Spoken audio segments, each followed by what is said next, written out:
ایران کے بادشاہ نے اپنے بیٹے کو پڑھانے کے لیے ایک استاد صاحب کا بندوبست کیا۔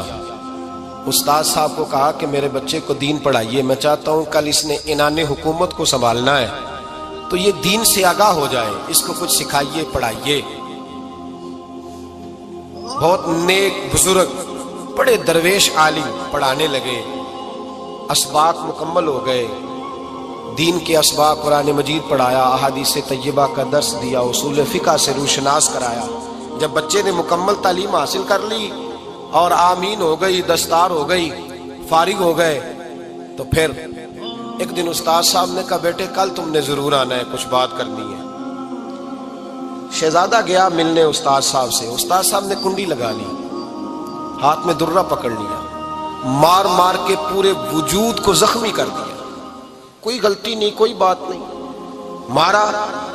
اب بچہ آیا آ کے بادشاہ سلامت سے کہا کہ ابا جی سمجھ نہیں آئی، بڑا مارا ہے استاد نے۔ تو سیانے تھے نا بادشاہ، یہاں تو قاری صاحب روز کٹہرے میں کھڑے ہوتے ہیں، مولوی صاحب آپ نے میرے بچے کو کیوں مارا ہے؟ آپ 8000 کے مولوی ہیں، میرا کئی کروڑ کا بچہ ہے، سویرے بدل لیں گے، خبردار آپ نے بچے کو ہاتھ لگایا، اپنی حیثیت میں رہے معاذ۔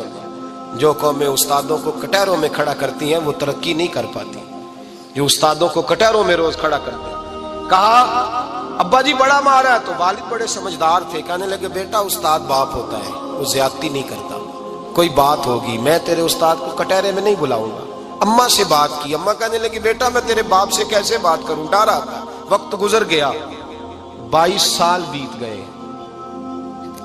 22 سال گزر گئے، بادشاہ کا انتقال ہوا، شہزادہ تخت پہ بیٹھا، پہلا حکم یہ دیا کہ میرے استاد کو بلاؤ، پہلا حکم۔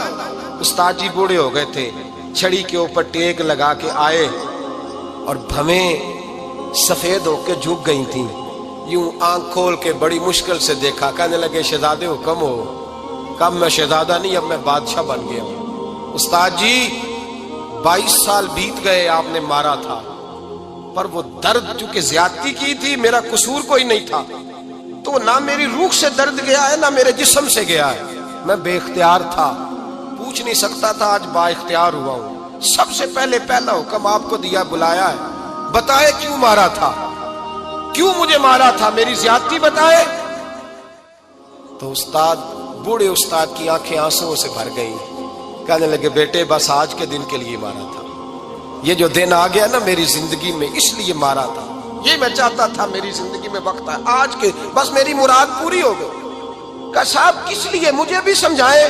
آپ فرمانے لگے کتنی دیر ہو گئی تجھے مار کھائے ہوئے، کتنا زمانہ بیت گیا؟ کہنے لگا 22 سال۔ فرمایا زخم بھولے تو نہیں، درد ختم تو نہیں ہوئی، تمہیں بات 1 منٹ کے لیے بھی تمہارے حافظے سے محو تو نہیں ہوئی؟ کہا استاد جی روز رات کو یاد آتی، روز خیال آتا تھا۔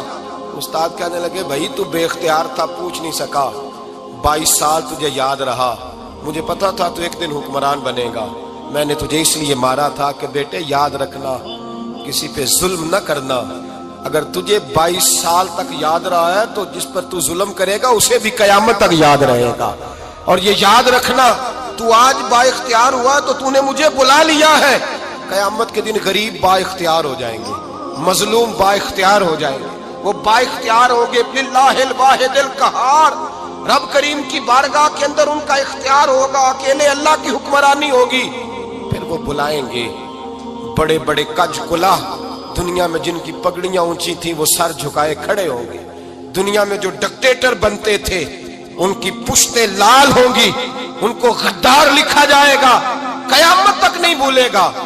ظلم کرنا تو سوچ سمجھ کے کرنا، اتنا کرنا جتنا تم سہ سکتے ہو، اتنی زیادتی کرنا جتنی قیامت میں تم برداشت کر سکتے ہو۔